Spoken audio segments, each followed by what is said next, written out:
Hello, everyone. It is Pat with our Oracle card reading and message for this upcoming week of April. Today's the 9th, going through to the 14th, 15th. Yeah, we're heading into the middle of the month. Also, at the end of this week may be interesting because we're heading into the final phase of the Mercury retrograde that's been around since probably like the 22nd of March. And so as Mercury goes into and goes out of retrograde, its effects can be intensified. So I know I've been, immersed when I'm at work in the issues of the electronics not working properly and miscommunications occasionally happening. So just know that as it comes towards the end of this time, which I think it goes out of retrograde on the 14th. So things can get intense, and then, I don't know, it's kind of like suddenly the energy of it lifts. So anyways, for this week's reading, I'm going to be calling on the archangels like I usually do. And when I asked of the angels and guides what card deck would be best for us to use today, I immediately heard the daily guidance from your angels. So I am going to work with these two for today. So all right, so let's call upon the archangels for who is ever working with us this week for whatever their message is for us and what they wish us to know. That one looks like it wants to. All right, beloved archangels, who's working with us this week? Who do we need to work with? What's going on in the world? We would like your insights and messages.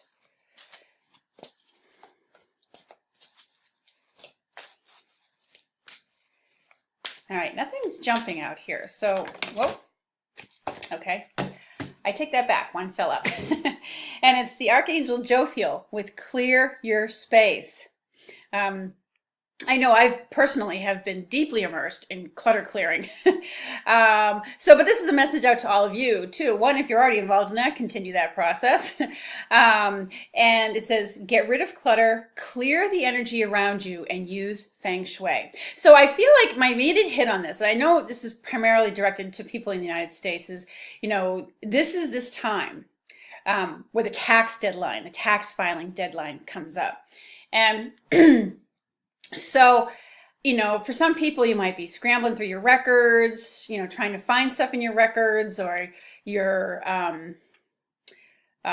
maybe a little afraid because you owe the IRS money, or maybe you got a nice return. I don't know. But anyways, there's a real clutter clearing is what's the word I want to use? Let's see. It's like modern day alchemy. I think I may have mentioned before in previous videos, I'm taking a course with Denise Lin, and that's what she calls it. That's what she refers to.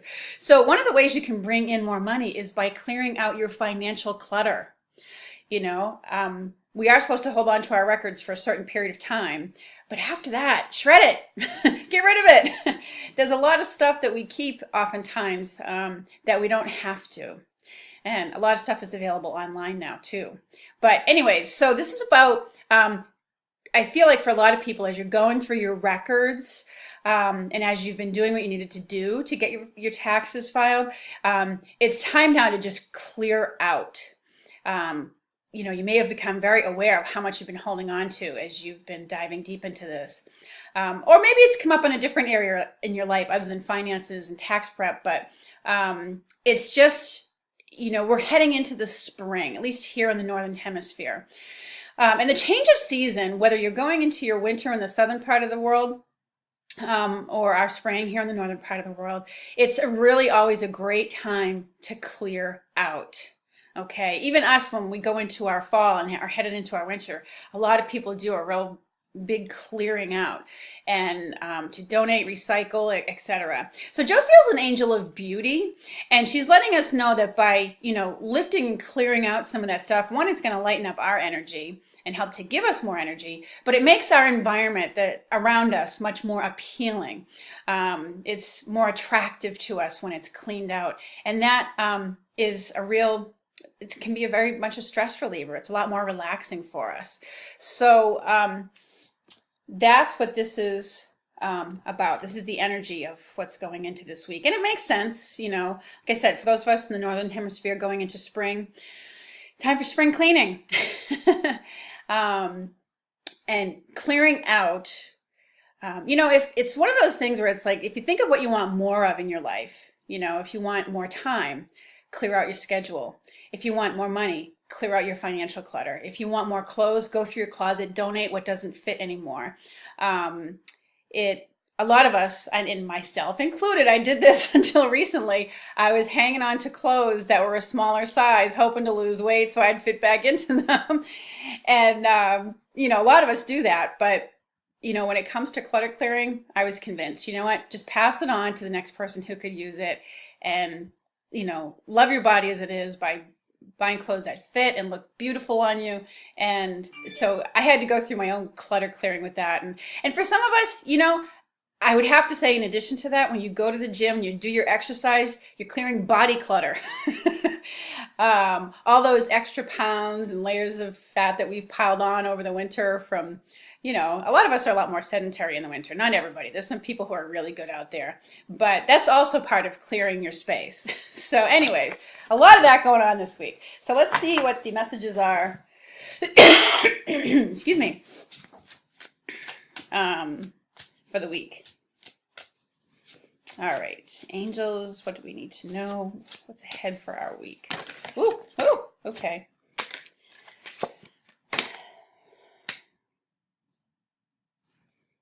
All right, I'm not sure which order those go in, but okay. All right, I'm just going to ask about what order these go in because they came out a little bit.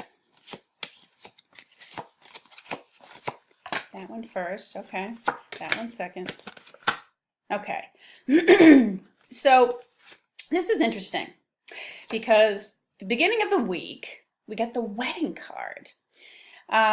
Marriage is the union of two souls joined in love, mutual respect, and commitment, and signifies a desire to deepen love over time. Your wedding day is a testament to your well-founded faith and love's power. Continually breathe life into that faith and love, dearest one. So let's see what this card, what its meaning is. So for some people out there who are in a committed relationship, it may be that at the beginning of the week, you're really contemplating that it's maybe time to take your relationship to the next level in a, formal marriage commitment. Okay. And I think at the end of last week, the message was like a year ahead. And I mentioned that I felt like people were going to be planning things out for about a year from now. And one of those things might be a wedding. So it in many ways, even if you're single and on your own, it can mean a couple different things. I do feel like it may be the signal of a partnership, or there's a wedding that's coming up for you, or people that are getting married. But it can, for yourself, it can signify a partnership with someone, not necessarily exclusively a personal one, but it could be a business one. Okay, maybe it represents commitment, is what I feel like. Okay, so maybe you're committing to yourself by engaging in a program, that's going to bring you better health and benefits. Maybe there's someone in business that, you can collaborate with in a joint venture that you're kind of marrying up with that person. Like if you're in real estate, you might connect with a real estate attorney, and maybe that's the partner that you always work with in business for your closings or something like that. So that's just an example, but if you are for people in businesses, it could represent a merger of some kind. When you're bringing two things together that are going to be working together under one umbrella. Okay, so it has some meanings that way towards the beginning of the week. I think it's about a commitment that you're making, and and yes, and it does on a personal level. For some of you out there who are single, it can mean that you've met or you're about to meet someone who's a marriage partner for you. Okay. So be open to that possibility. Okay, it's in the air. I'm just going to look into the description to see if there's anything more in here that strikes me with that you might need to know about.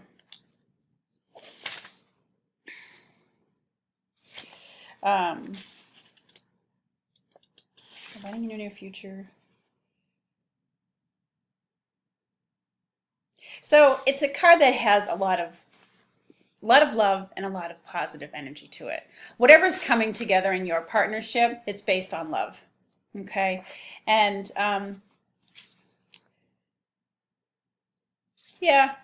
So, anyways, it sits. I will sit with my original hit on this. So, it's a commitment, a coming together at the beginning of the week, a partnership with someone, and it bodes well. You know, it's it is a good card. So the next card we got was Innocence for the middle of the week. Okay, and you know she's holding a baby in this, and it's really, it says everyone is guiltless in truth, as no one can alter God's handiwork of perfection. Give your feelings of heaviness so we can lighten your load. So it feels like that middle of the week, what they're trying to remind you of is your own innocence in God's eyes, in the eyes of God and the angels. They see your true soul, okay? And so it's not unusual when Mercury is retrograde to have a lot of, you know, stuff from the past resurface, because retrogrades, that prefix re is at the beginning of them. And things resurface, things from the past, things that you thought you had gotten past. You know, sometimes uncomfortable feelings resurface. So you have, and they resurface for a reason, so you can deal with it. Take responsibility for it, work through it, what have you. So this card suggests that there may be something that, you know, has come up from the past, or you ran across a person, or had some issues with somebody, and it's making you feel heavy. It's maybe making you feel guilt, or you know, it's lowering your self-esteem, making you feel bad about yourself. And this card is reminding you of your innocence. Okay, we're all doing the best we can. If you can come face to face with times when you were, you know, maybe in your ego and you didn't behave with as much integrity. So it says, the card says, give us any guilt, anger, or blame that may shroud your loving outlook, and enjoy the peace within your heart once more. It's about giving compassion to yourself, okay? And allowing them to help you to lighten up your load, lighten up what you're feeling heavy about, okay? And the end of the week is, what do you desire? Okay? It says I love the way that it says this, you now have the opportunity to write the script according to your heart's desire. So, you know, if there was something that you didn't like, that didn't go well in your life, how would you rewrite it? You know, if you could have it go as ideally as possible, what would you want it to look like? You know, it says, once you clearly decide upon your true desires and know that you're ready and deserving of them, those are two key points there, ready and deserving, they'll rush into your life as if by magic. So, the end of the week signals that, you know, you are thinking about that. You know, you're thinking about, if I could carve my own road, what would I do? If I could, you know, write the story of my life from here on out, what would I want it to look like? Okay, what would my soul truly desire? I mentioned Denise Linn earlier in the video, and she always says the soul always knows the truth. So carve out some quiet time and get in touch with that. But it looks like that's what you're working with towards the end of the week. Where's my passion at? What do I truly want to create and manifest in my life? So anyways, thank you so much for watching the videos. I certainly welcome your comments below. Take care, everyone. Have a wonderful week, and I look forward to speaking with you again soon. Blessings.